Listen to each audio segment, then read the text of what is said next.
I am having some trouble with my audio. So I apologize for that. I thought I had this all handled, but I'm going to keep trying. I can, I think, be heard. I cannot, I think, hear anyone, but since it's just me, I think we're going to be okay with that. So I wanted to, first of all, tell everybody that I appreciate so much your input from last week because the um, the 1A Atlas is something,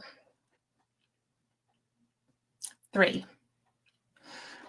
Atlas is something that I think is absolutely fascinating. You can tell I'm a little bit bent out of shape because of the audio thing. So we're going to just go with the 3I Atlas. Last week I brought some information that was kind of basic, relevant to what we were seeing. And I had absolutely the best time with this because it's not something I usually do. I don't do just talk. I usually have a guest and we share information and we go through things. And hi, Kimmy. Hi, Brandon. Thanks for being here.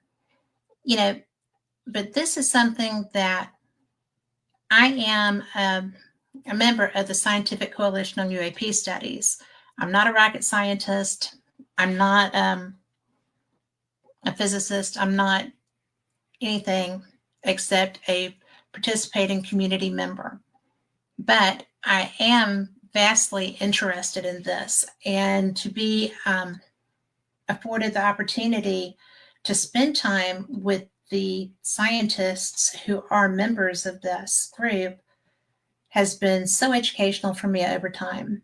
It's one of the coolest things that I've ever had an opportunity to do, and I'm very blessed to be given that opportunity because I've followed them for a lot of years. I have attended their conferences and reported on them, shared them.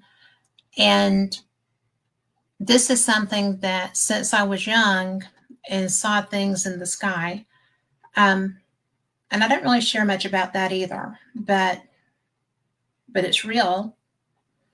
And so I just thought when I started hearing about this comet that it was something I needed to share with people. And so last week was basically general information because it hadn't come out from around the sun yet, and there wasn't a lot known. And I thought, well, heck, I'm going to just do this. And I had fun because the research was there. And if it's something that fascinates you as well, there's a lot of different places that information is available. And one of the reasons I decided to do this show today is because I've been watching for it myself. I have a Dobsonian telescope, and I am not the most gifted person with it. It's relatively new to me, but I am wicked cool with my sighting telescope. But it's amazing. I have not yet seen this comet, but I'm not sure it's a comet. I know that there's so much yin and yang and blah, da, da, and a lot of strong opinions relevant to that. But it's not behaving like something that's just, passing through has that I've seen any record of. And I find that interesting because when when Avi Loeb talks about this, people who are also science-based, and make no mistake, he is science-based. He is a researcher. He is brilliant, as are most of the people I know in this field. Nobody goes into this on a whim, and most have got military noise. Most have got military training and just follow up with that once they come out. They'll work for a government agency of some kind, depending on if they're propulsion or design or whatever. It's something that fascinates them and they stay with.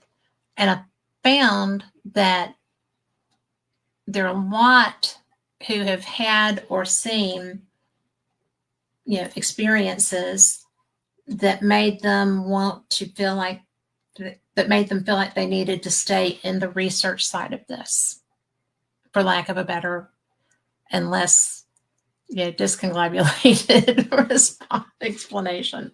So I was just so interested because when I did stuff last week, it was something that I wasn't real sure what I thought of it. I knew it was just anomalous. I love anomalies. I knew that it was something that was going to be considered a big question mark and a big deal for humanity. And because if this thing were to be even some of the weirdness that people think it might be, there are going to be thought process repercussions at least, right? So, it would be something we would have to wrap our mind around. The fact that, what would you think if this were something that you came across and it were actually a craft, okay, of some type? Because we've sent unmanned craft all over the place. Hey, Lori, we've sent unmanned craft as far as we can go, and they're still going. They're like, greetings from Earth kind of stuff. I never thought that was a great idea, but don't send a road map until you know who you're giving it to. But it's one of the things that all of my life I have seen things in the sky that I couldn't explain. And that started when I was in 7th grade. And it's gone on periodically. It's not all the time, but I'm a hammock layer. I'm a dog walker. I'm outside at night. I like to watch the stars move around. I live in the South. It's easier to do that. But to me, being outside and experiencing this really makes the interest level higher. And I have found that my friends who hunt, who are out in tree stands in the middle of the wee hours of the morning, I've never understood that. But because it's cold, right? It's cold. But in fact, that may be where Carl is right now, is either coming down out of a tree stand, or I don't know. He loves to hunt, but he's good at it apparently. But for those that are new here, Carl is my producer. But it's really one of those things that you just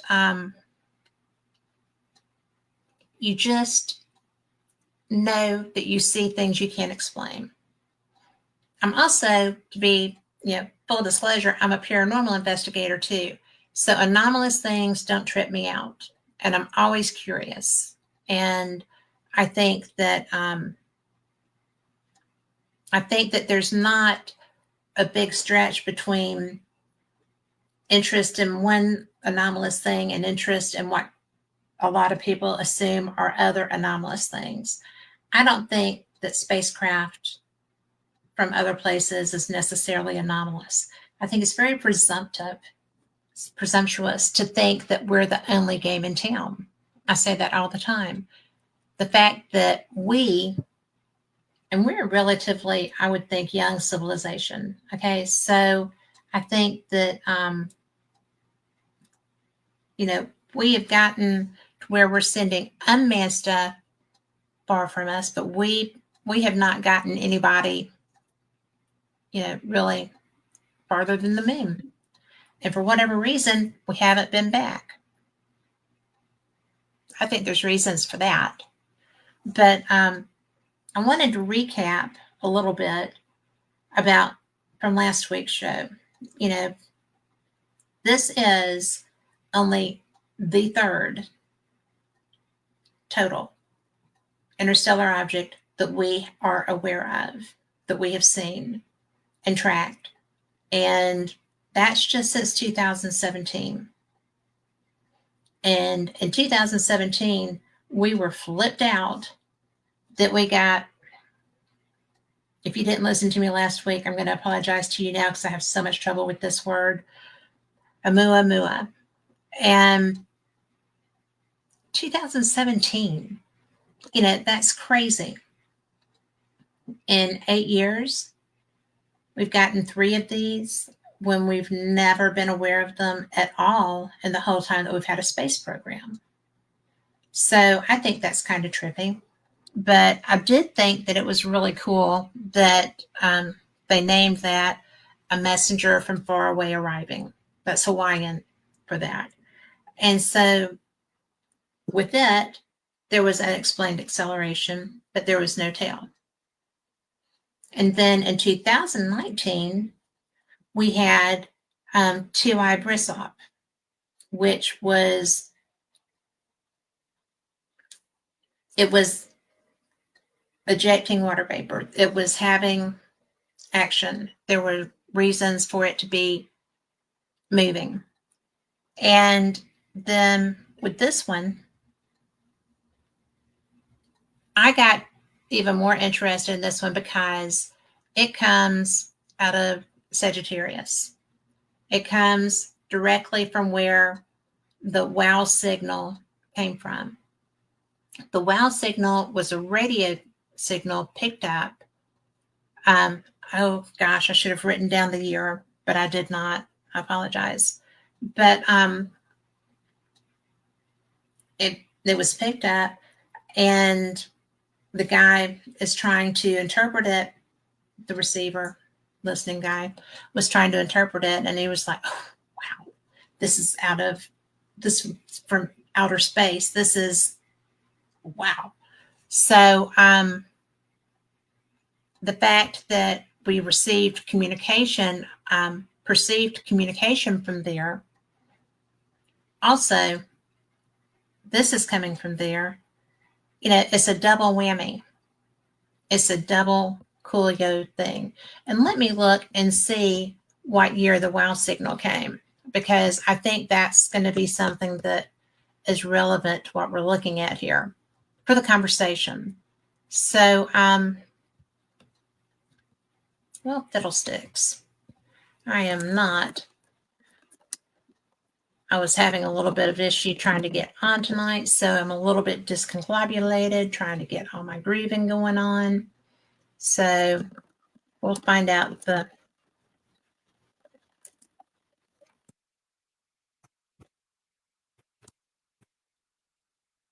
WOW signal was actually detected in 1977, and it was first observed August 15th by the Big Ear radio telescope at Ohio State University.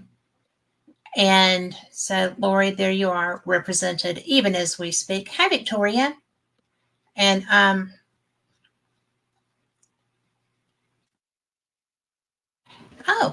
Victoria Monday said that 3-eye Atlas hit perihelion at the very same degree in the same sign as her natal sun. So there you go. And for y'all that don't know, this is a brilliant author, and she's a pretty cool chick, and she's a psychic and medium, so she's pretty special. But so we've got such a short, in all of our development of our science and space programs, we have got 3 things that we have seen, and we've got the WOW signal that was detected from 1977 until 2025. When we had nothing prior to that, and we've had men in space since I was a child, which is almost as long as God was a child. But it really is trippy dippy, because all of a sudden, really all of a sudden, there's never been really any doubt that since we had manned flight, that there were other things interested in them. And there's not a lot to be questioned about that. Yeah, there's a lot of there are a lot of good people who were part of the space program that I know. There are a lot that I have never met, obviously. But some of the stuff that happened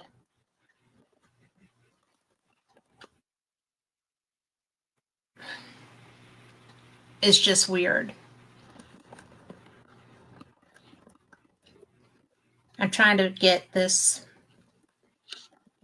There we go.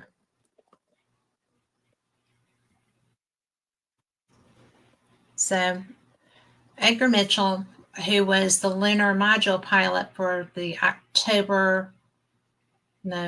Apollo 14 mission, and that launched in 1971.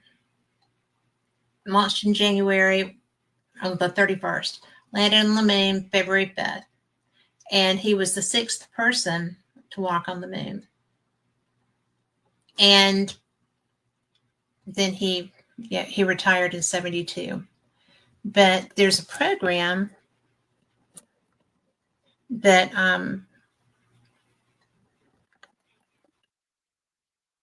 he was a very large part of. And if I could type, I would have all of this.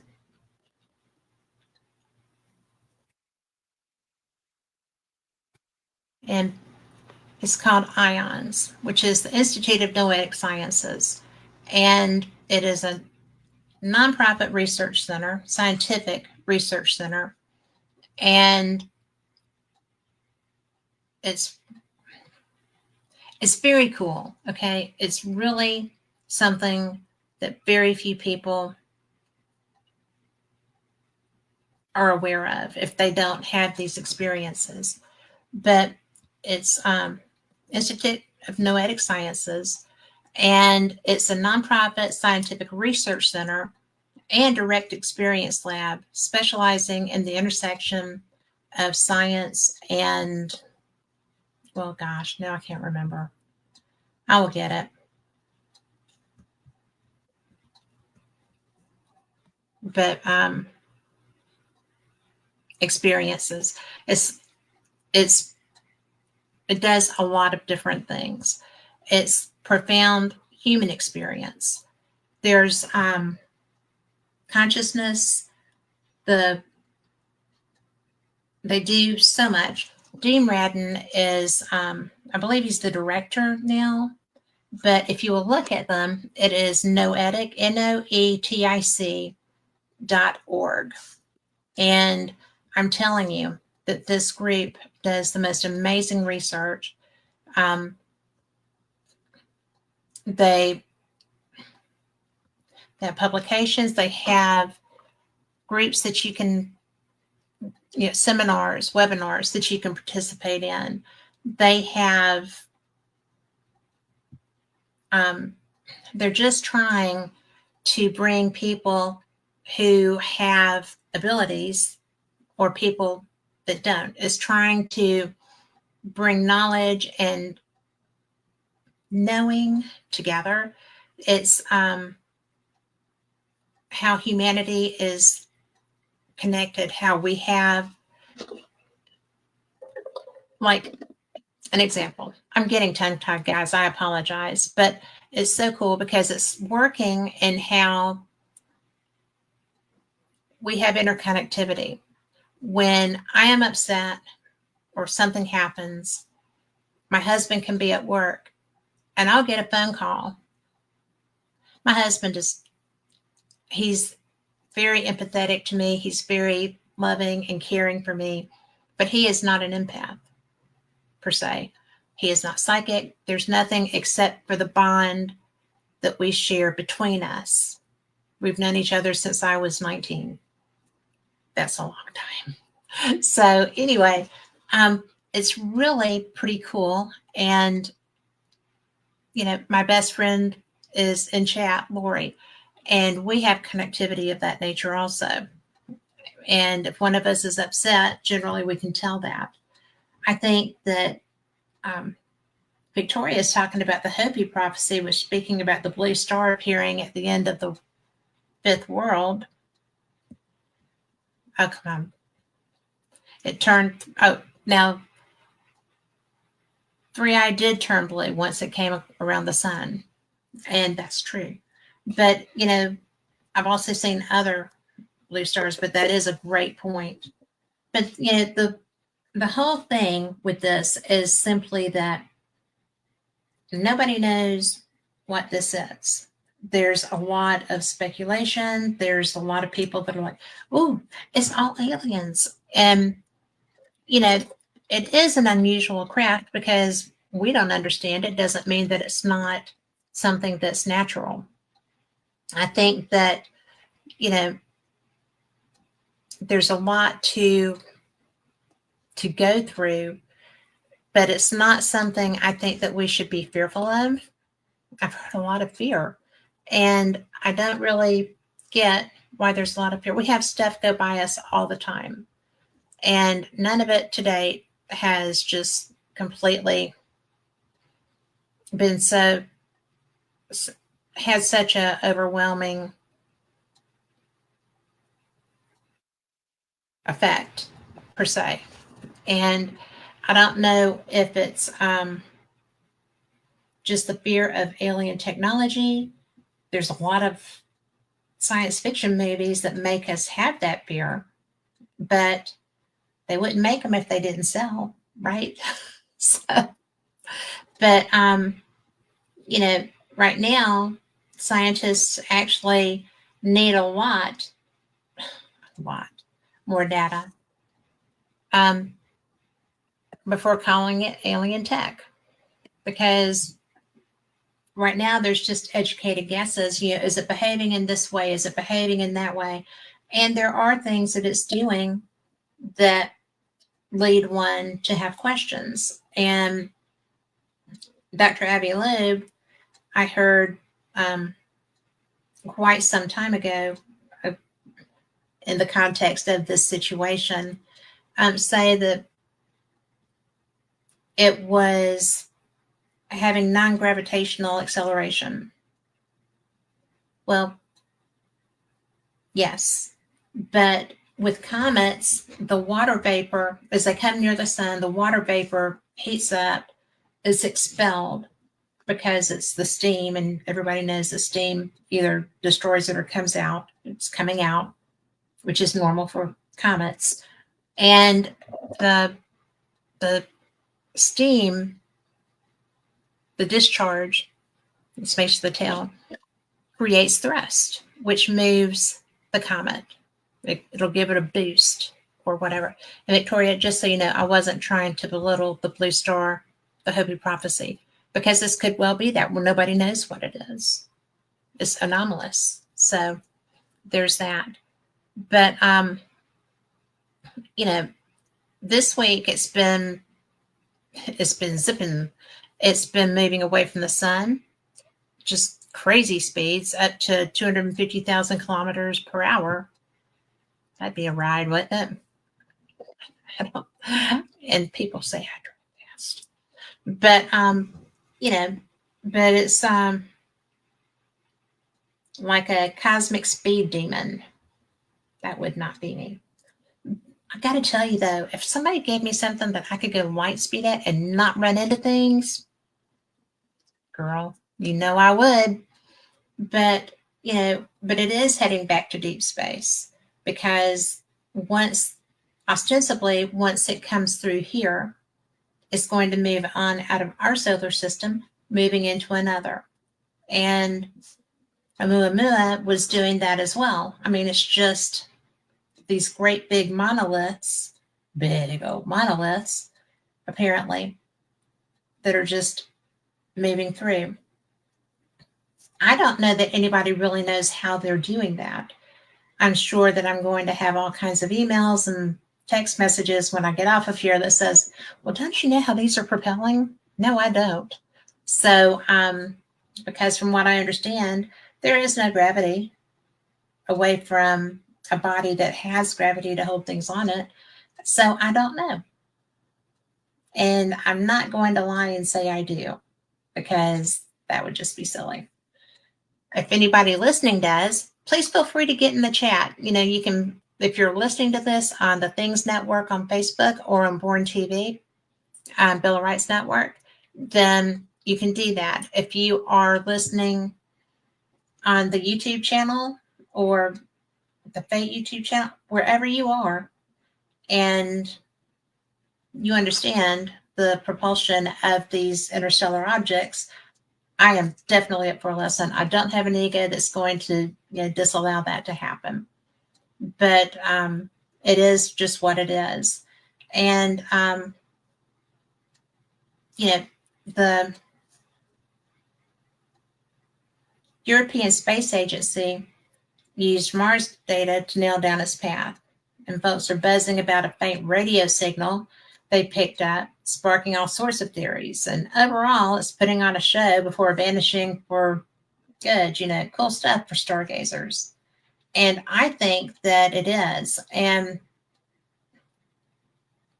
it's really interesting to me that this thing, because I was excited, it was coming by Mars, right? We have everything up in the sky. We have stuff sitting on Mars with really good cameras, and we're not the only ones. So I was like, okay, it's going to come by Mars. We're going to see this. We're going to know what this is. Well, nobody really wanted to share that for a while. So it's really interesting because NASA is supposed to be dropping their pics next week. I don't know why they're not out yet. Maybe they're still analyzing them and they don't want to scare us. But they'll show the wild tails. They've got one pointing forward, like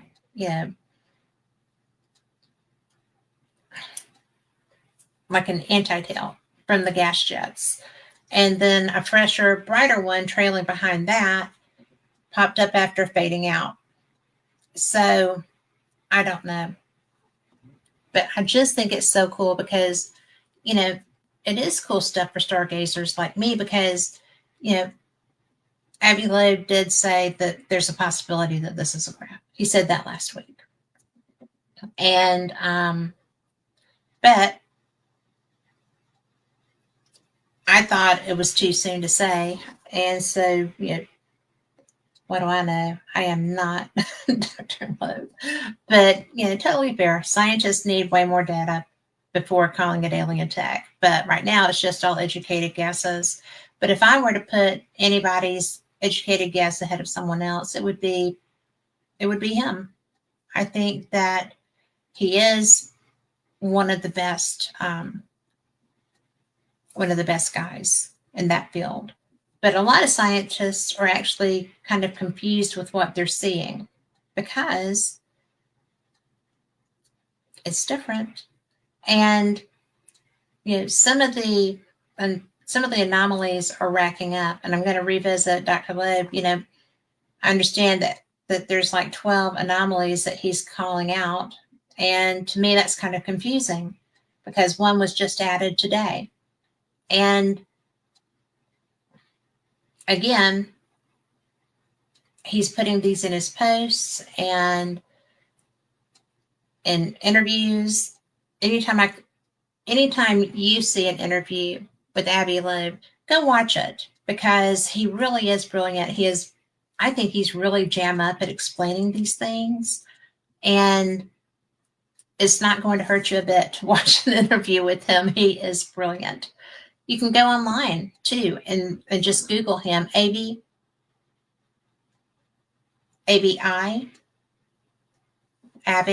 Loeb, Loeb. He is a professor at Harvard. He's over all kinds of programs, but just find him and you will absolutely get a great education, even through YouTube. But he's been cataloging these, we'll call them quirks of this comet.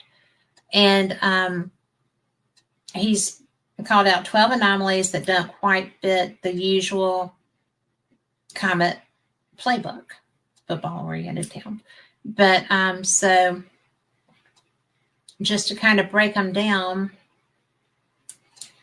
he's not saying it's definitely alien tech, just that these anomalies add up to just enough to make somebody ponder that, right? So, one, its path through our solar system is retrograde. It's going backwards from how things normally do. So, and it was lined up precisely. Like, so it was like, aimed straight at us. And I don't feel like we should take that personally, but it was just, the trajectory appeared to be pointed our way. And so, two, there's no cometary bow shock or ion tail when it's zipped past the sun. And so most icy wanderers show those off.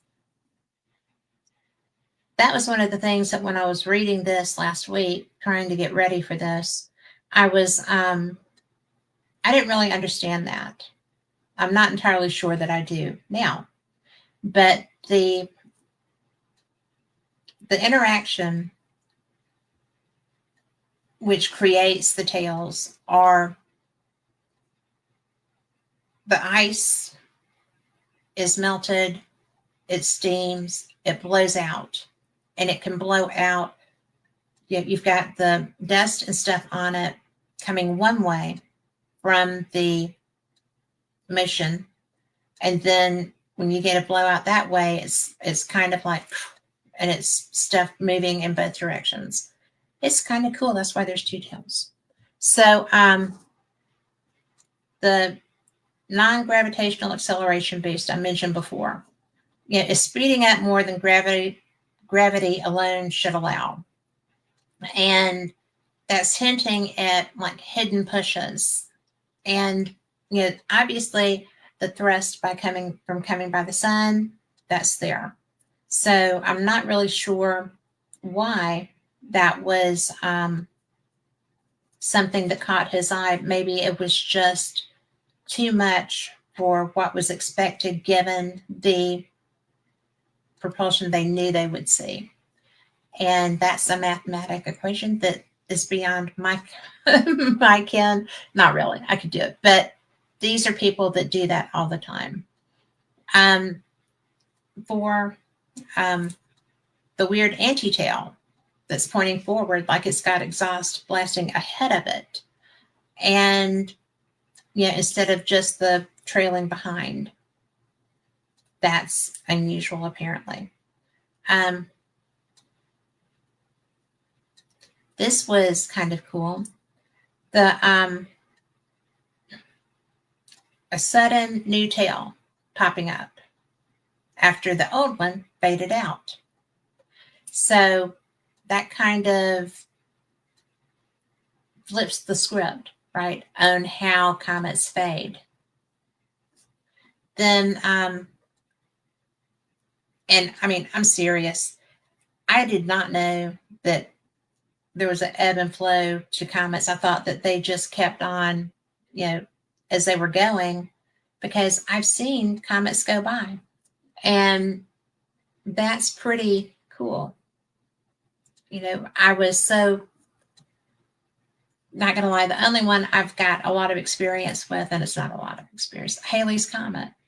It hung over this beautiful place outside of Birmingham, and it's owned by the people that own Hallmark, and it's just a beautiful farm. And Halley's Comet was up over their farm for a while.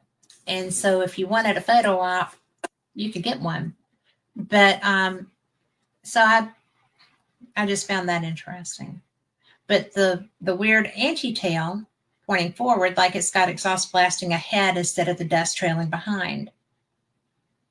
That's not a thing, apparently. The sudden new tail popping up bright and fresh after the old one dimmed, flipping the script on how comets fade. Did that. So 6, no typical ice vibes in the spectra, just high gases that don't Don't scream frozen snowball. So there's that. Let's see. 7, zero detectable iron. Even though nickel's there. In space rocks, those metals usually buddy right up. So I asked one of my friends who is a rocket scientist, and actually he's not. He does all kinds of stuff, and he is in. He's worked for the space programs, and he is still actually he just retired. So there's that. But you know, when I said how, I mean, this thing is how far away? How do they know that there's no iron and there's nickel? And how do they know that this is missing so that there's not a, you know, um, spectrography? So they have ways to be able to tell what is in a body, yeah, a space body. So I thought that was cool because, you know, that's a heck of a beam, right? But anyway, Rich, I'm just picking because when I got that information, because I am not him, I was like, well, how did that happen? How do you know that? I got a great lesson. I did. Let me see if I can pull that up because if I can, that will be a neat. Oh, I do have glasses. Maybe I can tell you. But let me look. Okay. The my question was, how does this happen?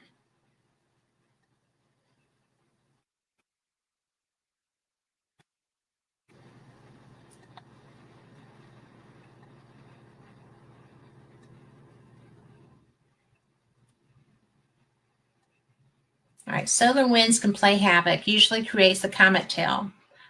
And so there was that. But the spectrograph can tell you composition, temperature, pressure, magnetic motion, and speed as well. And it's like a diffraction. So the comparison I got was, ever seen a rainbow? Light is diffracted through a glass or a raindrop. If you have a diffraction grating or a slit in a camera lens cap, you can mount it to a telescope and get a picture of the elements on a picture. So, rocket science, I'm telling you, I am so blown away by these things. I'm so blessed to be able to talk to these people. So, I love that. So, anyway, so there's no iron, which there should be. 8, the whole thing's tumbling end over end, way too fast for a chill comet cruise. So that's something that, you know, I found that fascinating because my idea of comets going is just like boom, boom, boom, boom, boom, boom, boom, boom, boom. And that's the way that Oumuamua was portrayed in every image that I saw and every person I talked to. There was never a tumble. It was just like a. So to me, that was interesting. And also, if it's tumbling, it doesn't make sense on how those steam jets can provide that kind of thrust and it be controlled. And let me see, we have comments here. A two-ply tissue that's been pulled apart and then a comet was placed between the two tissues. Yes, that's pretty much it. So, but again, I do not understand why this thing is like tumbling end over end. And I know that all of the imaging that we are shown, it looks like a ball with a lot of, you know, looks like somebody's been on a driving range just taking chunks out, right? Bad golfers. But to me, I don't think tumbling is the way that these things are supposed to move. course, nobody asked me my opinion. I didn't get any input on how these things move. So there you go. But it is going wide open with a choke out. And if that were, I've never heard anybody say that about another comet. So the ninth one is no visible dust coma or halo around it, just sharp edges where you would expect the fuzzy glow. And I don't think I have that graphic.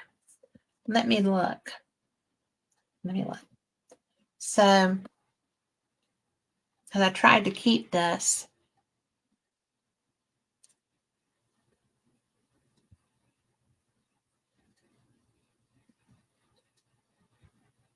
Let's see what that is. Yeah, just the glow.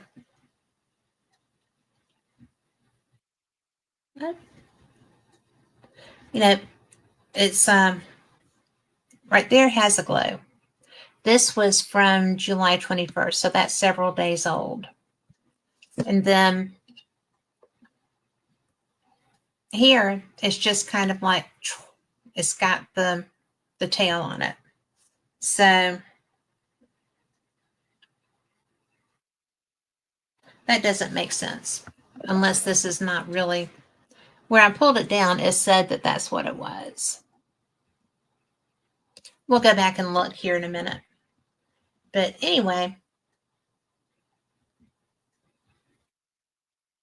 it's me. So this one's trippy. Okay. To me, this is pretty trippy dippy. There was a faint radio blip that they caught. Could be natural, but it's oddly structured. You know, it's like a signal peeping through the noise. And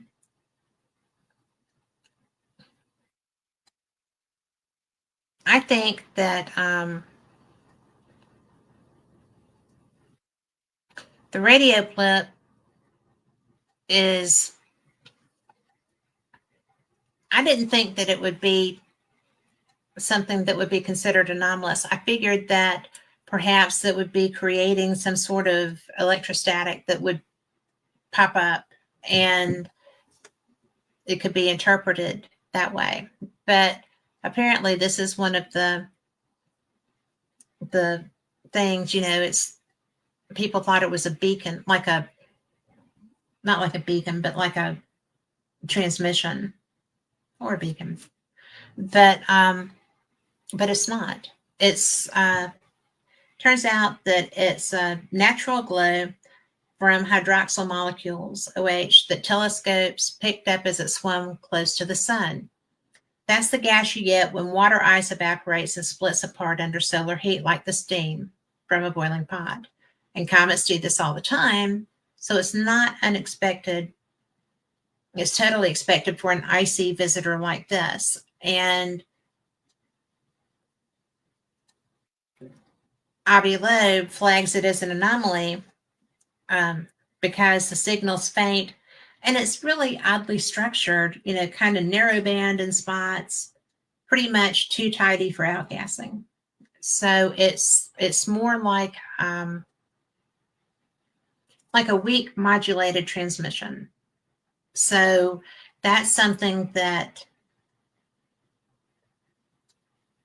that's just kind of a bizarre thing. But you know, astronomers are like, no, it's just the usual chemistry, no aliens required. But it definitely, you know, it definitely kind of just stacks on, you know, to the level of weird. And I think that it's neat. And I just think that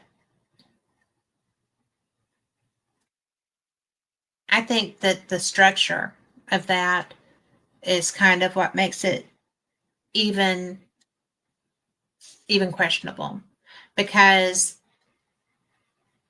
when they said oddly structured, narrow bandwidth, um, it's like a radio signal that we see in our transmissions. And I don't really know what makes people question that. And that's the hook.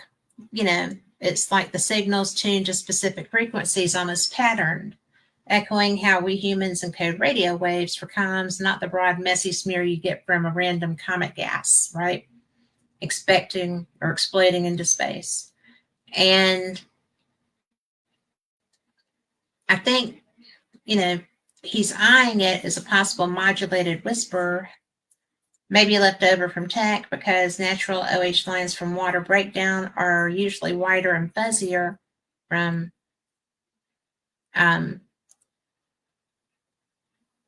Doppler shifts and turbulence. So, but a lot of people, you know, pushed back pretty hard on that.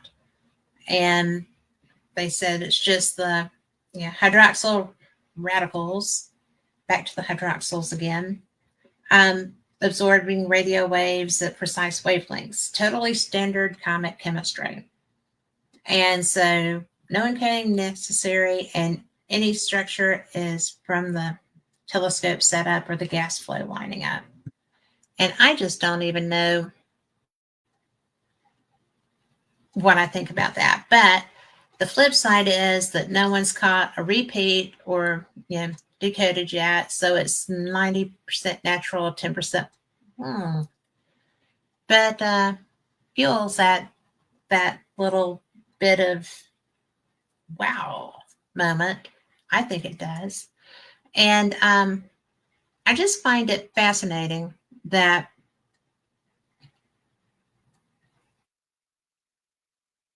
it's just crazy, because there's so much here and I'm kind of blowing through it, but there's a lot. And I've spent last week, I decided to do the show on this, or Sunday, I decided to, that is not right.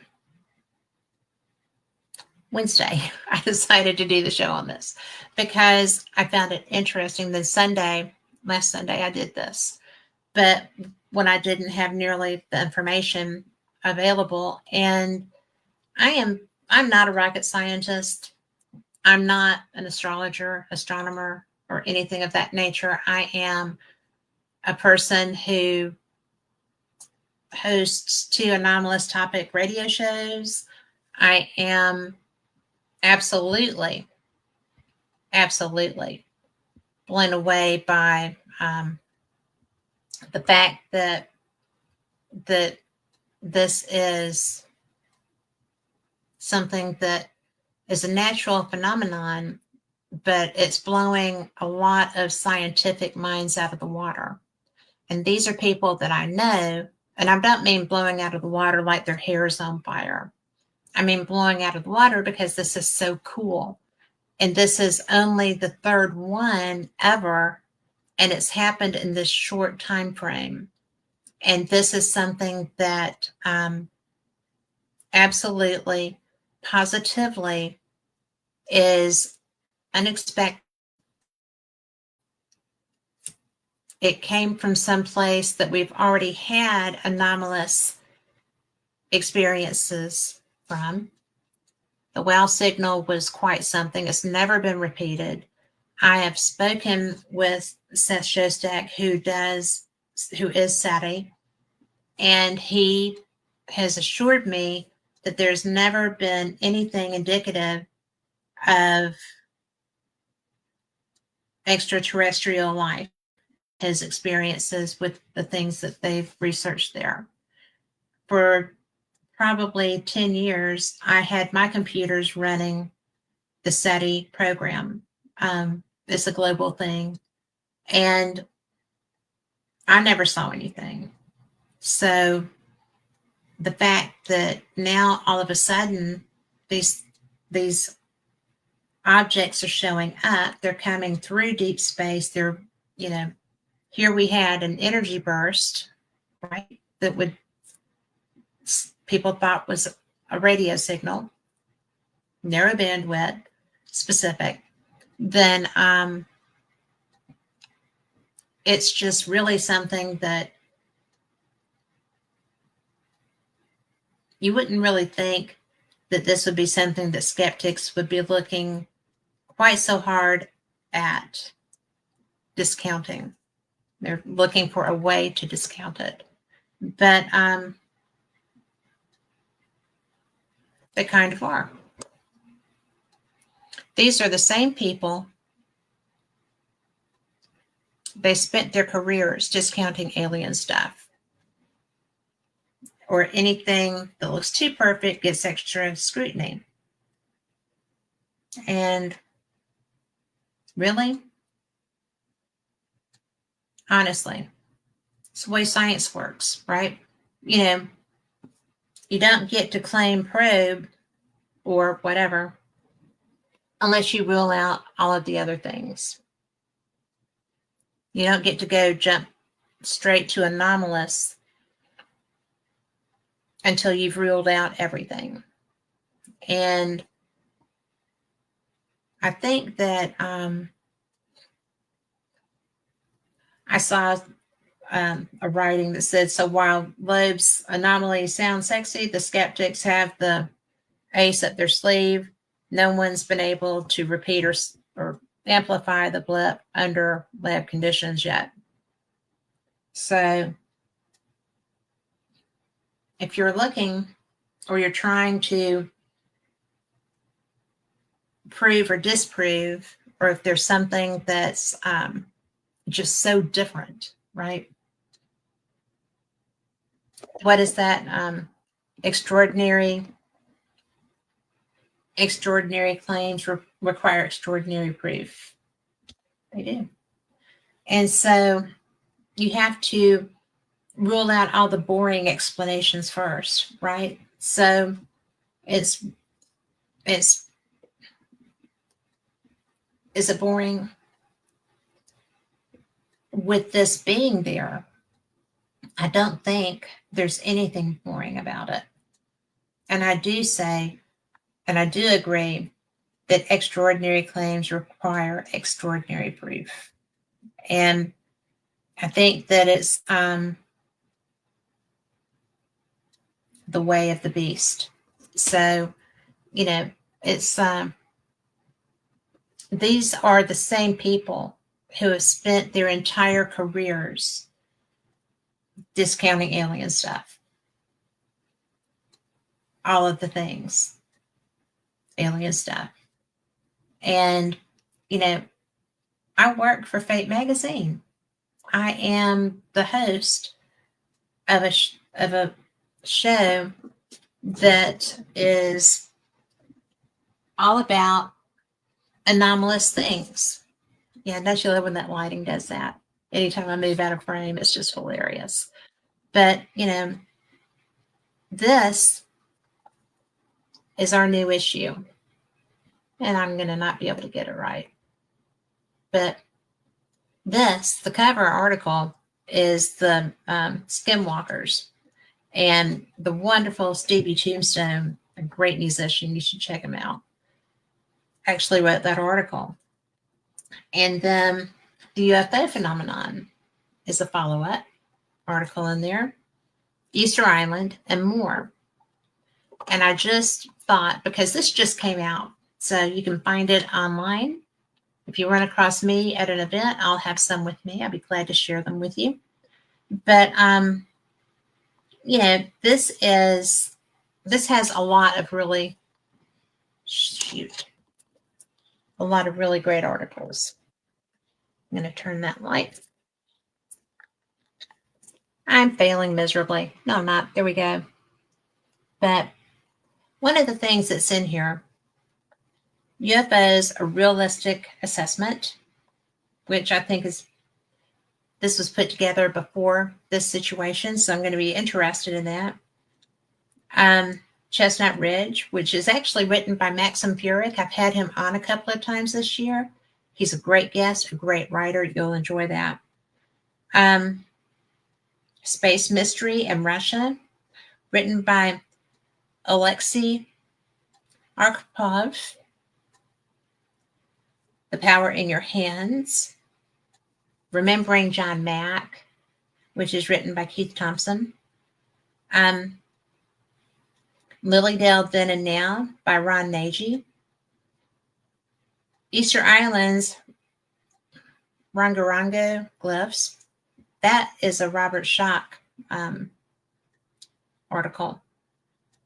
So then, oh my gosh, I had not seen this. There's an article in here by Richard Sennett, who is one of my favorite authors. He's out of California. He is a friend, and he's been a guest of mine over the years, and he's coming on Fate again.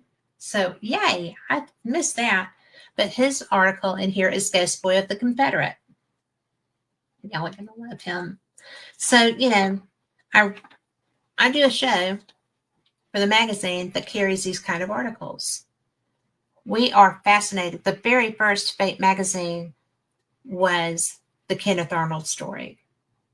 And that to me was so neat because I was gifted one of those first editions and I was beside myself with joy. It is in my drawer. It's under lock and key. I read it. But anyway, I'm just blown away because I just had a birthday. I'm 64. I'm 64 years old. And I really, I was in 7th grade when I had the experience with UFOs. And my dad was like, oh, that's a helicopter. Well, I spent my young life, and in fact, I had that afternoon watched them jump out of helicopters because my dad was Special Forces Green Beret, and they had been practicing. So that's why I had a bunch of Green Berets at my house that night. And there was an object that was totally still, no sound. And they tried to tell me it was a helicopter. I'm like, I just watched y'all. I was pretty precocious. I was 7th grade. You know, that's a tough age. But anyway, bless their hearts, they did not like stuff me in a can or anything. And that night, my sister and I shared a room. She stayed asleep and there were lights in our room. And they were not police lights. They were like green and white. And it was weird. So I've been interested in this stuff since then. Move along the lines. I was doing paranormal experience, had not yet started doing Fate, and I applied for credentials to several cons that year. And the first one I got credentialed for was the very first Alien Con. It was held outside of San Francisco in a little convention center. And it was a very small convention center. They expected about 3,000 people. They got about 9,000 people.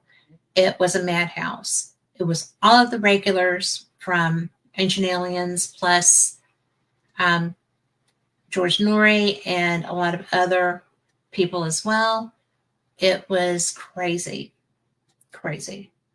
And I got such an education on the topic in that time frame. I was very fortunate to be able to spend time with Kevin Burns. We had some opportunities to talk. And Susan, oh goodness, I can't remember her last name. When Kevin passed away, she became the person over that. And she was very gracious. I made sure to let them know how much I appreciated being there. It was my first time.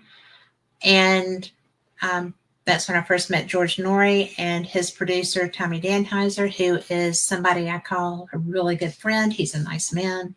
I met so many people, and I was so educated by these lectures I was hearing. And I've since gotten to interview a lot of the gentlemen and ladies that are on that show. But it just blows me away that that's what my first exposure was. And then I was later at, is it that same year? No, it was the next year. I was at Contact in the Desert, and I was at UFO Congress in Phoenix. I had been at the Ozark Mountain UFO Conference, which, if you can get there, is such an up close and personal event because it's at the put on by Ozark Mountain Publishing, which is fantastic. Dolores Cannon's family still runs that. She has passed. But I did not know about a lot of the things that are just commonplace, really. But Southern, didn't get a lot of that. If it wasn't, a relative that could do the stuff, then you didn't really talk about it. Or if it wasn't you who could do the stuff, right? So anyway, it was fascinating to me to be exposed to all of these things. And I just couldn't believe it. And every year that I've gone to Ozark, it's just been fantastic. Right in the middle of all that, I broke my knee. I couldn't do anything for like 3 years, but there's that. But when I went to the first Contact in the Desert, I ran into experiencer groups, right? And I did not know that this was such an organization of experiencers. There were a lot of people who have been either abducted or just had conversations with or come across. And I was walking with Linda Moulton Howe through one of the crowds, and she stopped. And there was a young woman there, and she was so beautiful. Oh my gosh, her coloring was magnificent. She was just glowing. And she was with her mom, and Linda said, "Really?" And the answer was yes. And I had just met my first person who was, I hate the word hybrid because I think it's not the most complimentary sounding term for somebody who is so spectacular, right? But that would be an apt description. And it was just very, very bizarre. And Kimmy, you're absolutely right. It's ironic on how high strangeness from our youth brings us to where we are today. It is. And, when I experienced somebody who had traits that I had only read about in books, her eyes were spectacular, her hair and her skin was glowing, like glowing. And, I was absolutely stunned, just stunned. And if I had not been with the person I was with, I would have missed her because I just would have. But this individual immediately recognized this young woman for what she was. And there was no shame. There was no, oh my goodness moment. It was just like, really? Yes. And, I was just like, I'm sure my jaw was on the floor. Not going to lie. I was so surprised. And so my mind through that first year was being opened up to so many possibilities in this particular field. I'd been a paranormal investigator for years. I'm very experienced at that. I was not very experienced with alien interaction or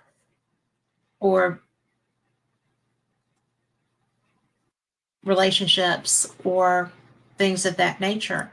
In the course of my conferences, I met a woman that I really thought was very cool. And she had shared her experiences in a book, but she was very nervous about it because she had just written it. And I had her on, and she got very, she did the show. I thought she did a fantastic job. It's a very difficult topic, but she had written a book. I'd heard her talk about it at a conference. That's where we met. And so I invited her to come on. After the show, she was very tripped out and asked me to pull that show down. And I was like, I don't know how to do that, but I'll figure it out. So, but I just tried to reinforce with her that she had done such a beautiful job that nobody was going to judge her. And she just wasn't comfortable. So obviously that changed. But it was so, I learned how difficult those experiences can be for people. And, now when I sit back and I think about it, I don't think that anybody that I've talked to in the last, 10 years I've done paranormal experience, and I started doing those conferences almost immediately. I don't think I've spoken with anyone that would have had a comet that people think is a craft on their bingo card for this year. I didn't. I look at the sky all the time. I see things all the time. And I know that most of that is going to be natural stuff. It's going to be, our craft. And hey, Nicole, I have had this alien. His name is Al. My husband got, my first Al was blue. And so my, he died. I have dogs and he died. So we had to get a new guy in. So he is Al Point 2. So it's just so interesting to me that, I didn't like the idea of skinwalkers. In fact, when I was first doing this, I got a book by a guy named Ryan Skinner, who had written the Skinwalkers book. He was somebody who was young at the time, kind of foolish, right? It's what you do. And he lived near the Skinwalker Ranch back when the original family that had the issues lived there. And he would try to find what was happening there. And so he got more than he bargained for. He was trying to leave, and something was chasing him. I can't remember if that particular first time was on his mini bike or in his truck. But yeah, this guy, he was wild. I couldn't believe that he would do these things. And then when I started reading about, after they left, what the house was like, it was just so bizarre. I never anticipated talking with these people. And so I'm sorry, I have to check something out because my plug is saying that it's not plugged. I've got to figure this out or we're all going to be missing me. And let's see what we got here. But crash, bang, bang. Nothing like excitement. If my lights go out, I'll be back. But anyway, so I never really understood why people would go and put themselves in that environment.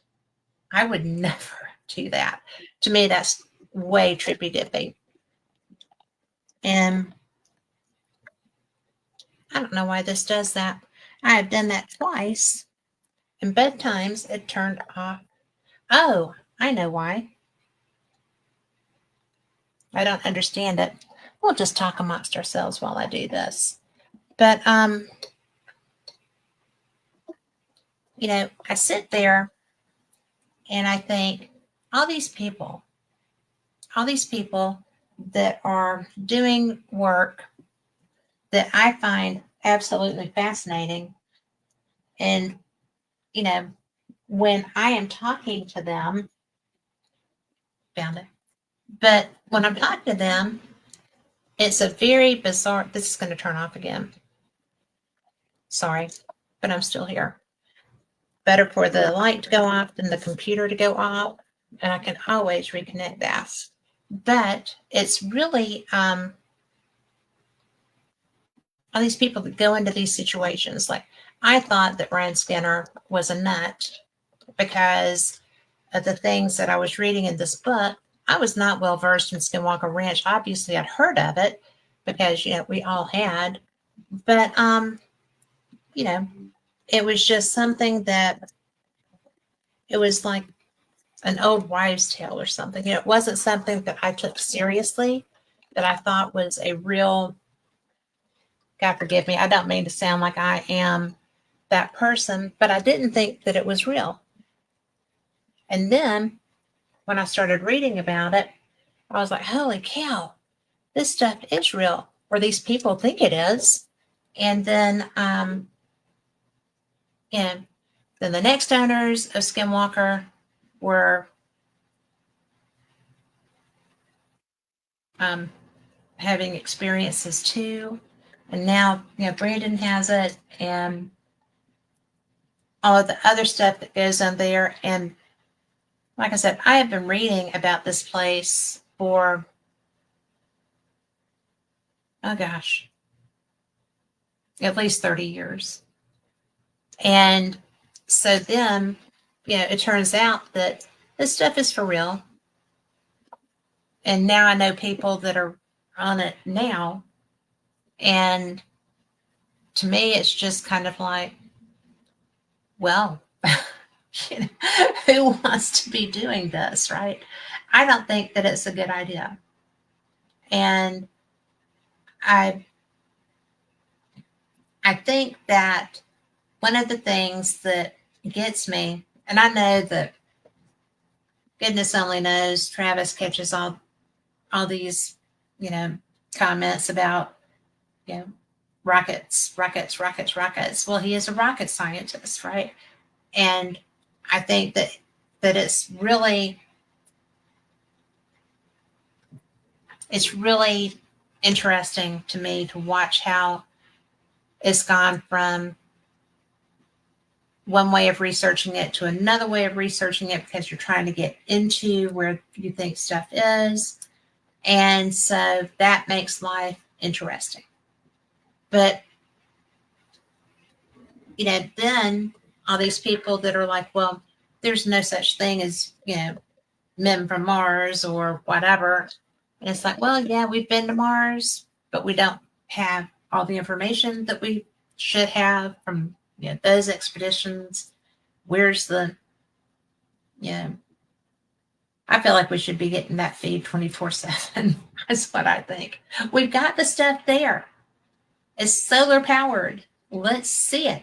Let's see what's going on up there daily. But I think it should be like webcams 24/7. That's just me. Because if there's not anything, then we'll know that and we'll quit spending the money to go there. If there is stuff happening, then we'll know that and we'll be more vested in sending more stuff there. And it's our tax dollars at work, right? Let us see what's happening. We'll throw money at you if there's actually anything there that's going to benefit us. And I think that there's a lot to be said for, full disclosure. And that's one of the things that people are always asking for. Like with this comment, right?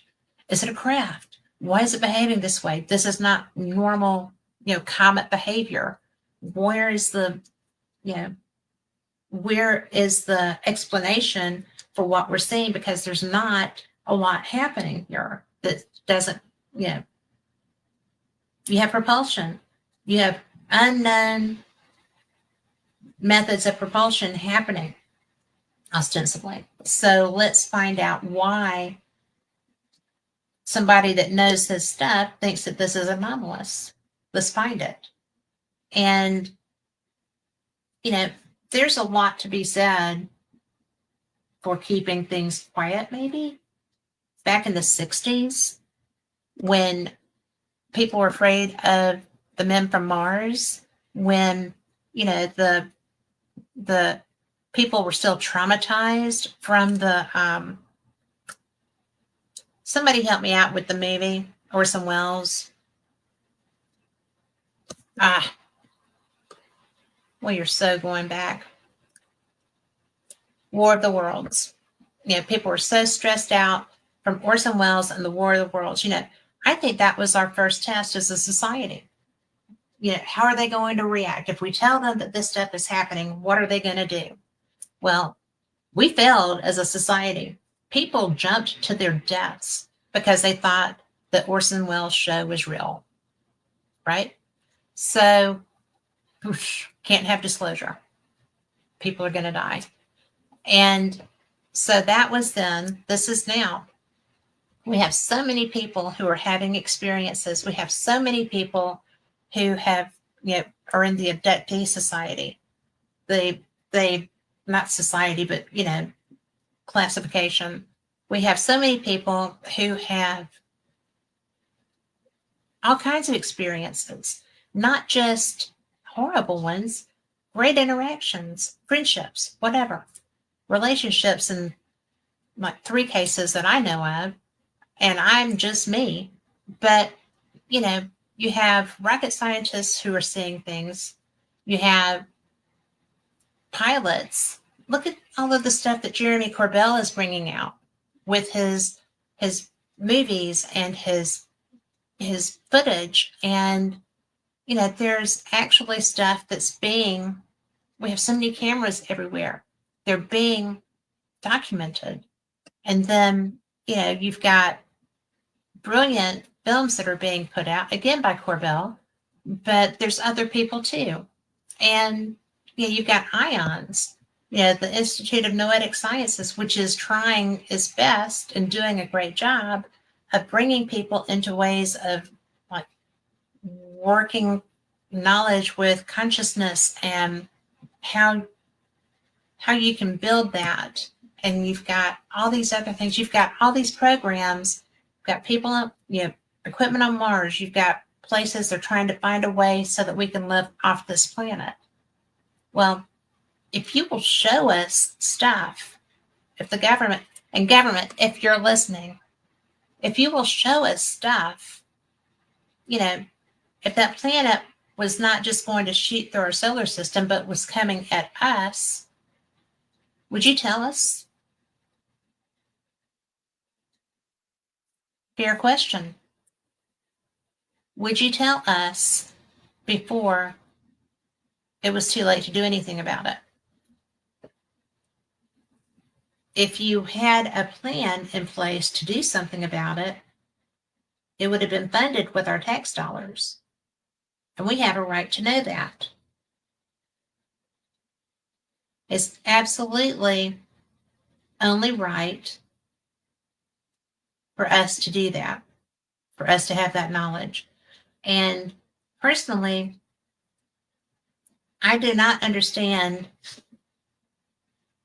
you know, what's that saying? You don't really think they spend $18,000 for a hammer, do you? Right? There's stuff that's happening with our money. And if you don't think that we can handle the information, you better start thinking differently. Because as a society, if we're ever in danger from something like this comet, it's not the end of the world. But is it? You know, I don't think that's true. But what if it were? What if something were coming at us and they're spending all of our money? I mean, our taxes are going somewhere. We know we have stuff on Mars. How long has it been since we put a person on another object? We need to be doing better exploration. We need to be doing better at managing scenarios. You know, worst case scenario, why don't we have deflector shields? Or something that we could implement of that nature. I don't know. I'm not a rocket scientist. I'm not an engineer. Married to the brilliant machinist who does all kinds of engineering, but that's not me. I do, this. But there's people that have all this knowledge. And Kimmy, I would love to, but it's going to be in the summer. Kimmy is a Bigfoot person, and she is working with Jay Bajan, and they have got a film out. And so, seriously, she is jam up. And I will come up there, but I will come in the summer, if that's okay with you. Not in the fly season, though.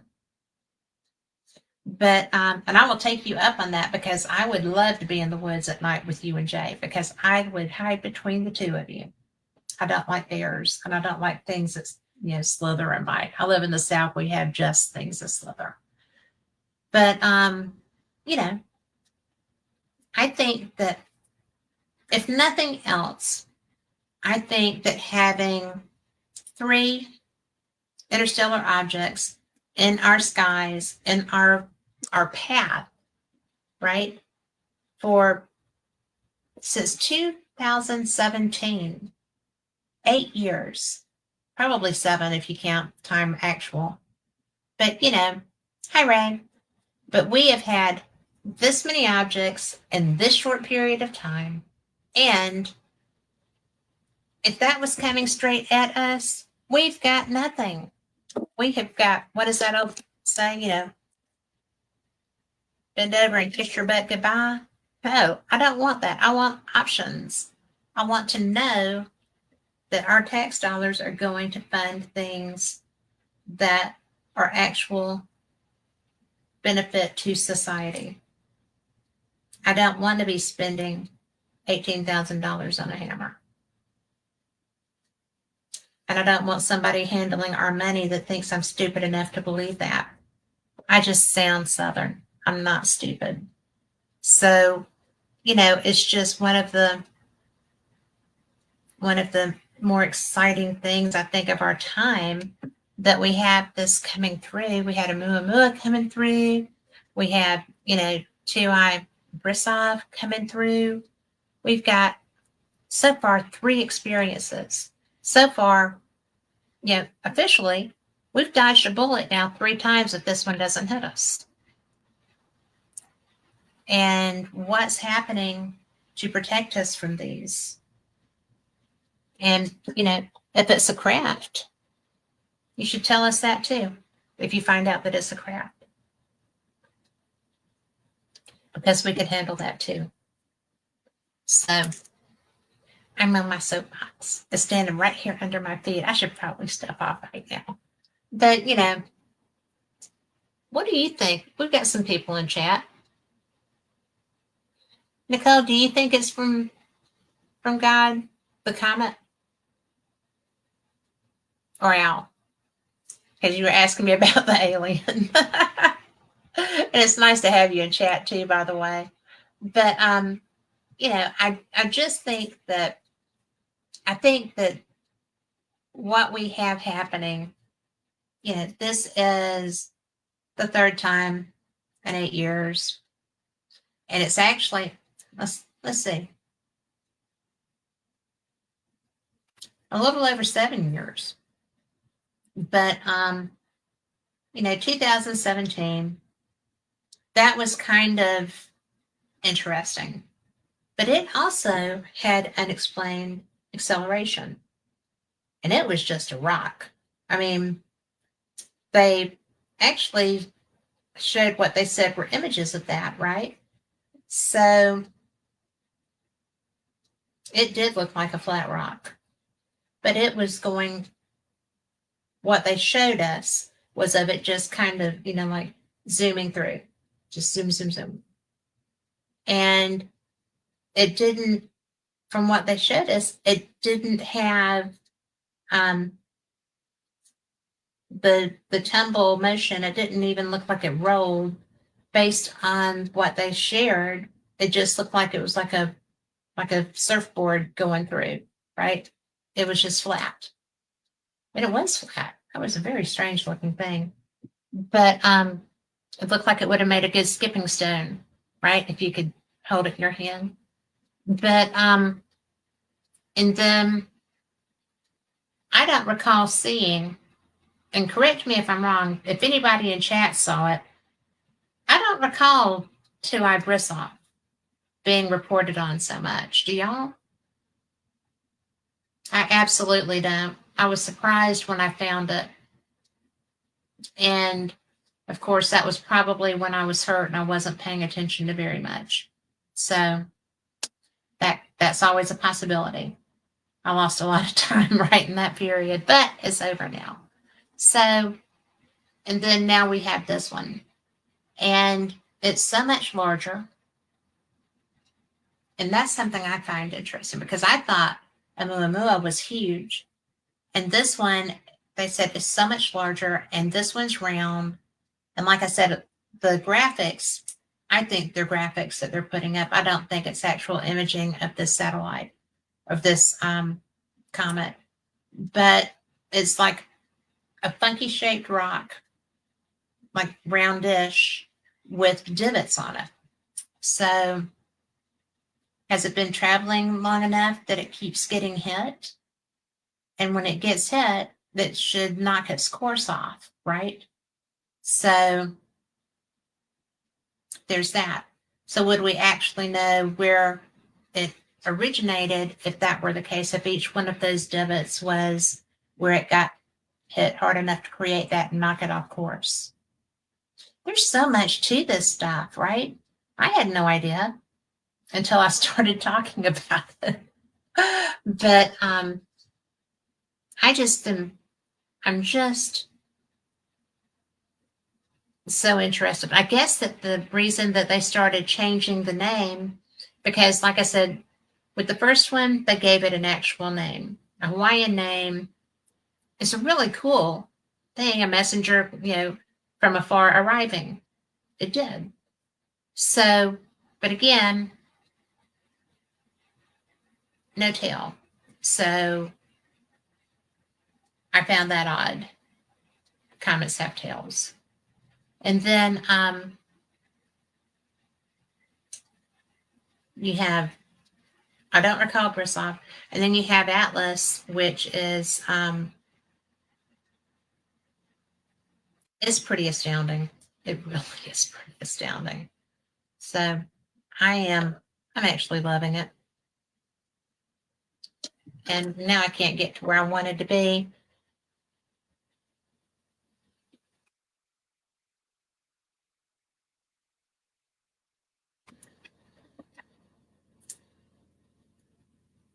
One of the things, I asked an AI program about, a summary. And it said, glad to help. You're doing a good thing breaking it down for listeners. If you need a summary, a one-line summary, it's a rock with a flashlight. I don't really understand the flashlight, but I will tell you about that.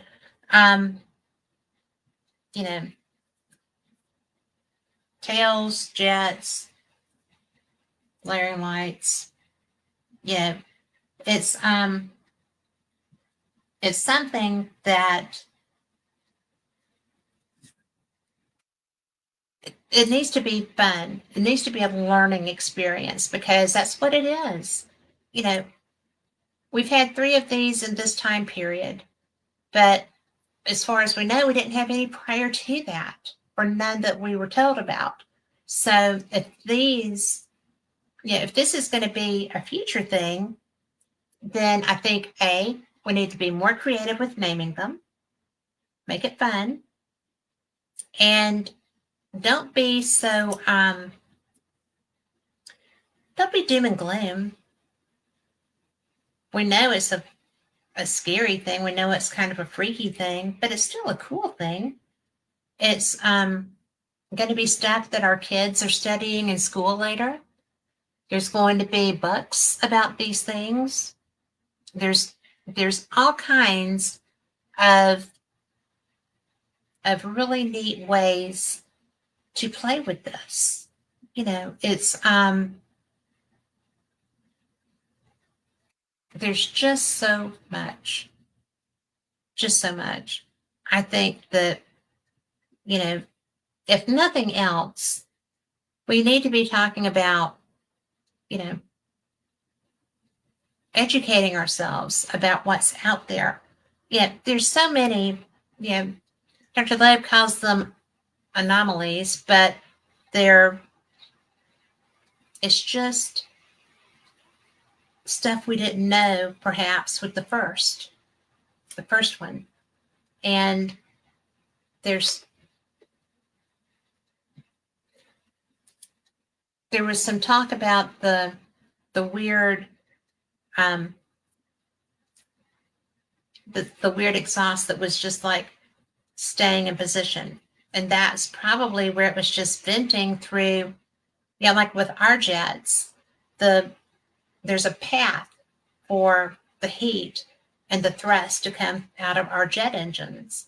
And perhaps the reason that the thrusts were so rigid that they were seeing in the imagery on the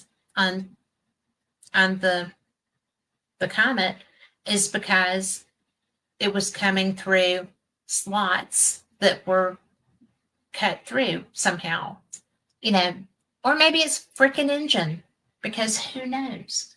But you shouldn't be freaked out because of how something looks per se. So I don't know. Oh, strong solar storms too. Yes, I'm about tired of the solar storms. But although I didn't have quite as much problem with them as I thought I was going to, I figured we would be without power, and that's another thing. All the stuff that's happening. A good solar storm can jack up everything. So that's another reason that we need to have conversations and research and be using our money for preparation and stuff. I mean, not everybody can afford a generator. Not everybody is a homeowner that can put in a generator. Or, you can't necessarily have,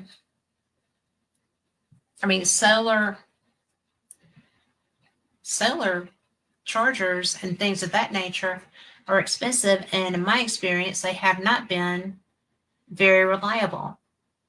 I don't know why. Maybe it's just me. I know I kill all kinds of batteries and electronics, but it's just my energy.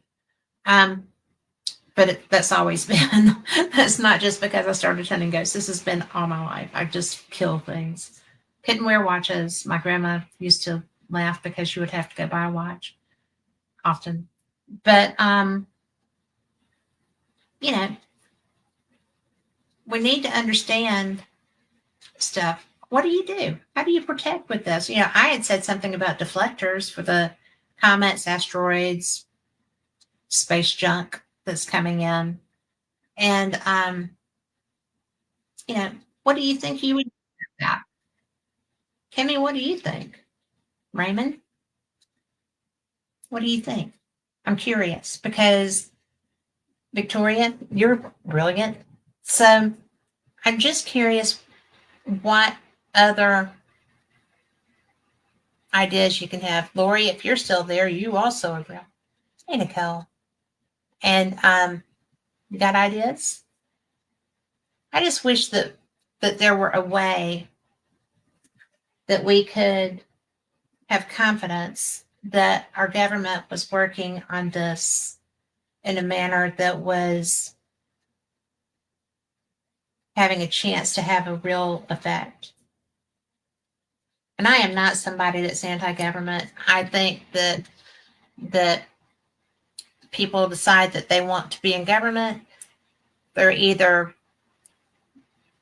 bat poop nuts because it's a tough thing to do, or they're looking for cash. I mean, no sane person wants to be doing that, in my opinion. I think it would be a tough thing to do.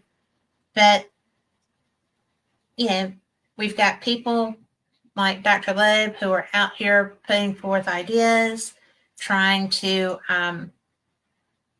understand what's going on with these things. And, you know, the the way that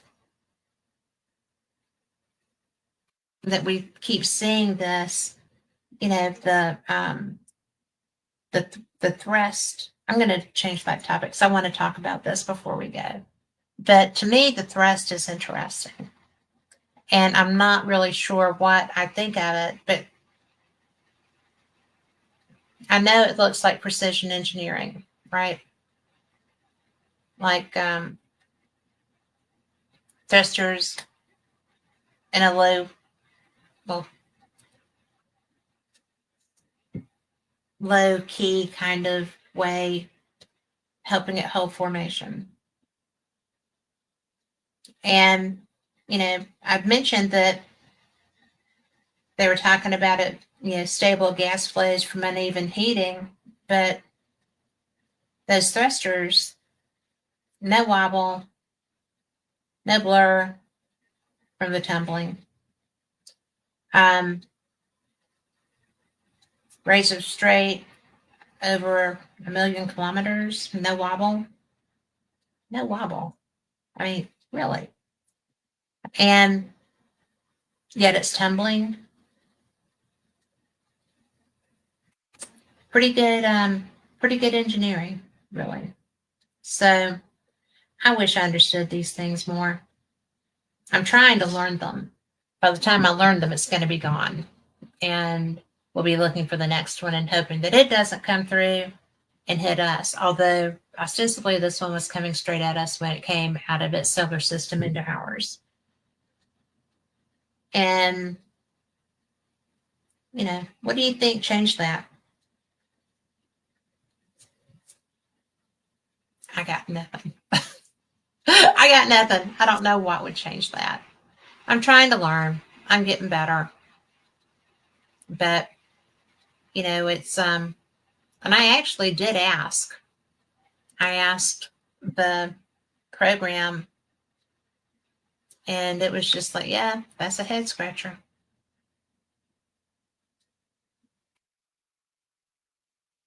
But I do think that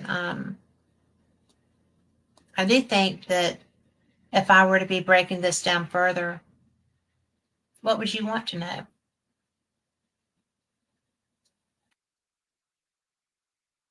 You know, is it with the thrust? Is it something that may be a crack? Because yeah, at one point it's tumbling and you've got all this stuff going on, and then at another point, you know, you have thrust that's keeping it stable, but yet it's tumbling. So what do you think? It's just so bizarre. Yeah, just so bizarre. But I think that it's fun. You know, I think that the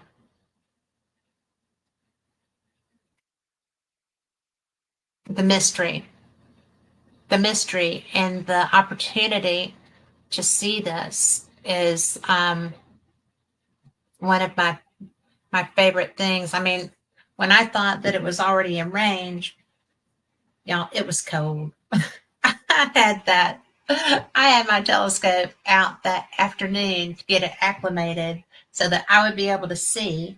And I'm looking all up, you know, around Jupiter and trying to get a little bit of reach with it.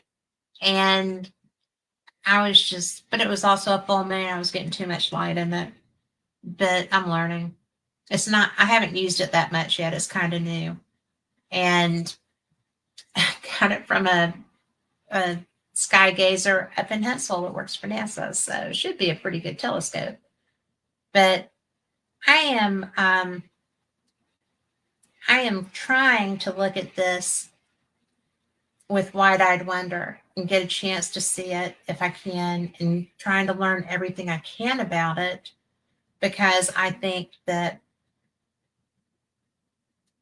if we have three this fast, we're going to be seeing more of these. And I really want to be able to approach them with a sense of wonder and not a sense of, holy crap, which was kind of my reaction at first, because, you know, there's a lot of things that can cause a holy crap scenario. And if that's the case, that's the case. I mean, there's not really much we could do about it, right? So panic is futile. Resistance is not futile, but panic is futile. And I just think that there's so many opportunities to learn these things. I think that there's so much more that we can anticipate. I think that we're going to be seeing a lot of these. And I don't know how I feel about that, but maybe some of my rocket scientist friends are busy as bees trying to devise a methodology to not have to leave somebody on that sucker to steer it away. So I don't know what movie that was, but I do know that that was a bad idea. And, you know, I just want to be able to be excited about something like this without feeling like it's going to be a death knell for our society, for our planet, for our environment, for whatever. Because according to things that I've studied over in the past, these, not necessarily this, but just regular meteors can create havoc, and we don't even know anything about them. We can't stop them. So I think that it's going to be fun to try to figure out the best ways to handle these things. And I do know that, or I'm really hopeful, I'm really hopeful that people are working diligently to figure out how to do that. There's so many people who are so smart. And, if we could just have the scientists do their thing and have the rest of the government stay out of their way, except for giving them the funds to do it, that would be ideal, I think. And hello, Rebel Patriot. I hope you're doing well tonight. Oh, did I read that? I do not have my glasses on. I did read that right. Hello. So, I just think that one of the things that I am looking forward to is getting to know exactly what's going to happen. Anomaly number 11 screams precision engineering. Thrusters on a low-key air spacecraft holding formation. Stable gas flows from uneven heating. But man, does it look engineered, right? I just absolutely, I think it's cool. A little scary, but a lot cool. I'm trying to look and make sure that I've gone through everything. So, 250,000 kilometers an hour. That would be the ultimate speed demon thing. I just think that would be fun. I can't even imagine. I have a hard time getting over 100, and that kind of makes me tense. Not that I would do that on a busy road, but I'm just sitting here thinking, I wish I could see it. I wish that it was close enough yet. And My telescope is still acclimating, it's still ready, but I don't think it's going to be close enough to see it.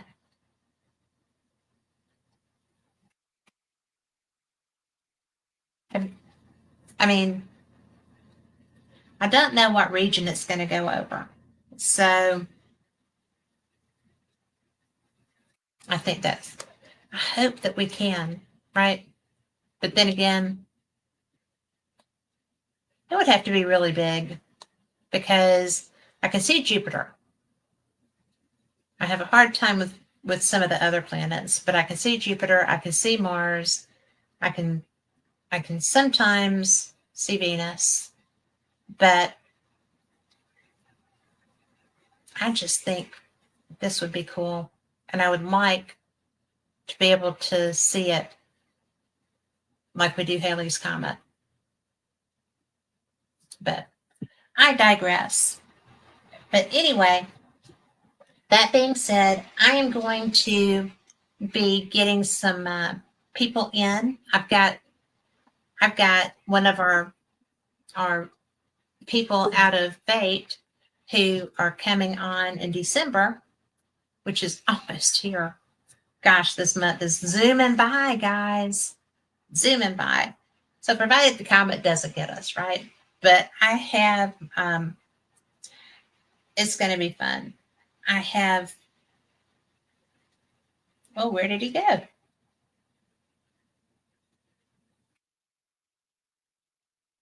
Tony Rathman. I was like, I know he's in this magazine. But Tony Rathman, and if any of y'all know him, he is the best EVP guy. Am I right? I'm right. He is the best EVP guy on the planet, bar none. I back when I first started doing paranormal experience, I did an evidence contest, and he sent me EVPs, and they were so great. He won a radio show, and then right after that, our producer just disappeared with all my money. But we got back together. Not him. He's gone. He was not mine. He was just a producer, but he just disappeared. And so Tony didn't get to do a show then. He wound up doing one, and he is brilliant. But his project is called Staticom, and he's going to be on in December. And there's an article that he wrote relevant to the Staticom project, and it is in here. And let's go to page 71. Hopefully they're marked good or well. They are.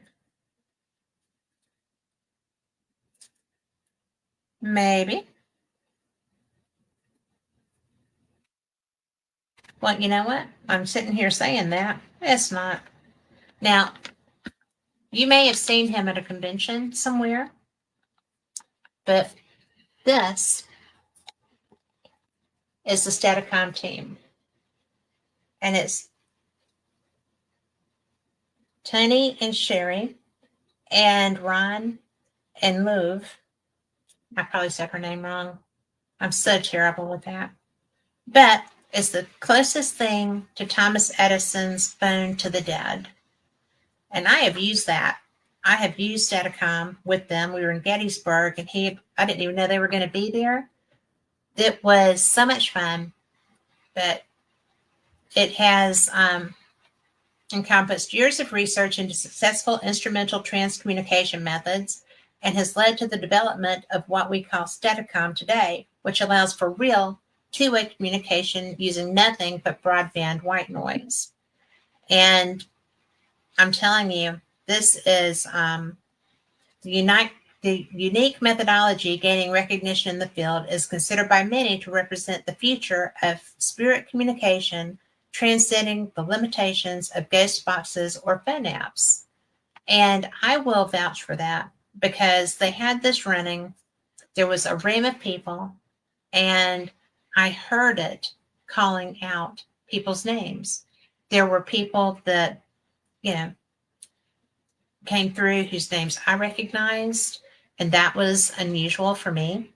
And Tony has been working on this. He specialized in EVP research, employing a range of digital recorders and microphones, including parabolic mics to capture clearer and more relevant responses. And I think that that's what he was doing with the evidence that he submitted to me for that contest. And I was not the only judge in that contest, and I did not know Tony at the time, except as a listener. And so for me to get the chance to see his work prior to Staticon coming out was really a gift, because it was really fantastic. And so his extensive dedication led him to explore the SB7, which notably increased the quantity of responses but posed challenges in deciphering the messages, which is true. I am terrible at picking them out, but I did get a lot. But I get actually more just using a voice recorder, right? Just plain nothing, just doing that. And it's nice because I don't have the background noise of the static. And for me personally, I get really great voice recordings, just plain out of the air voice recordings. And, you know, it's you're going to be interested in this because there's a 3-part docu-series titled Knowingly Talking to the Unknown, produced by Tony, detailing the research conducted to develop the Staticon method based on Ron's, his partner's, initial book about IGC. And it's 4 people who have come together. They're 2 couples. They've been working on this. And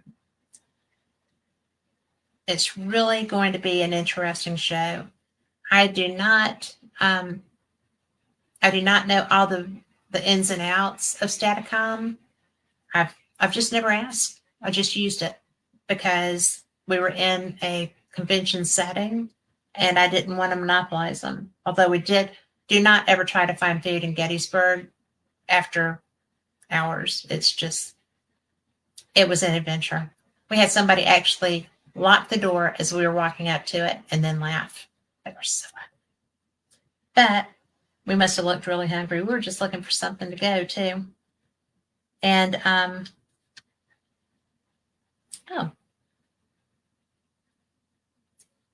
this is a good description of Tony. I'm going to tell you this before we go. He's an experienced paranormal investigator with 14 years of dedicated research in various global locations, such as Japan and the Philippines. He initially held a skeptical view of the paranormal. However, his perspective shifted after a ghost hunting experience with his wife Sherry on a Valentine's Day weekend 14 years ago. Following that experience, they captured voices responding to their inquiries on recording devices, sparking Tony's fascination with electronic voice phenomenon. And I'm going to tell you, when you start doing that and you realize that these are intelligent people talking to you, having a conversation, and I have had an incident where I did not hear the recording until after I'd already gotten home. And I was so bent out of shape because I felt like I had been rude. I wasn't rude because I didn't know it was there, but regardless, I went back to the location and, to see if I could find that person. And then in another instance, I could not get into the location because it was being torn down. And I felt so bad because I felt like that spirit had tried to communicate with me to let me know what had happened because I didn't listen to the voice recording then. And I was actually in an emergency room of a hospital that was coming down. And I just said, did everyone in here die of a heart attack? And when I got home and was listening to that recording, it said, no, they shot me. And there was so much pain in that man's voice that I was like, oh my God, he was trying to talk to me and I walked out. I didn't know. And that's one of the times that I was very upset but everybody was leaving, including my ride. So let's see. It's crash, UAP of a cabal nature, interdimensional realities coercing us into alternative timelines. Now, the Internet of Things, Sabrina Wallace, among others. I don't know who Sabrina Wallace is. Can you tell me that? Or should I? I mean, I will research it, but I don't know who Sabrina Wallace is. But I will by tomorrow.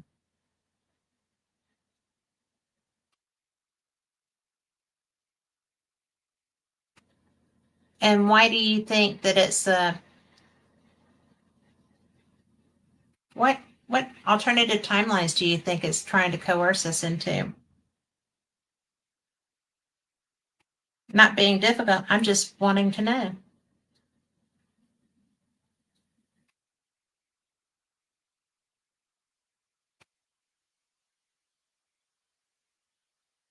And you've got about 2 minutes. Oh, you do have 2 minutes before I have to go. But I will research that. And you can reach out to me on Facebook and talk to me there because I would be interested in knowing. So, that being said, I have to go. I did not realize we were out of time. I'm so glad that you were here. I hope that you gained something from this. And, I'm just really, there we go. Self described technologist, whistleblower, and survivor of Black Ops experimentation claims to have been a DARPA test subject, a modified child, and incredibly, some of that checks out. Oh, thank you. Hey, Sue. Thank you. I didn't know you were out there. You're going to have to come and chat more, bud. But anyway, I gotta go. Thank you so much for being here. And if we have anything more interesting, I will be bringing that to you. I will be back on Wednesday night with Paranormal Experience. That's the same time, 7 to 9 Central. And it's going to be fun. So be blessed, be good, take care of you and those you love. And you know what? I believe in fate. These are great magazines. The information's great. And I'm so blessed to be here. Thank you for supporting this show. And I will see you next time. Have a great week. Good night. And thanks again. Sue, come back.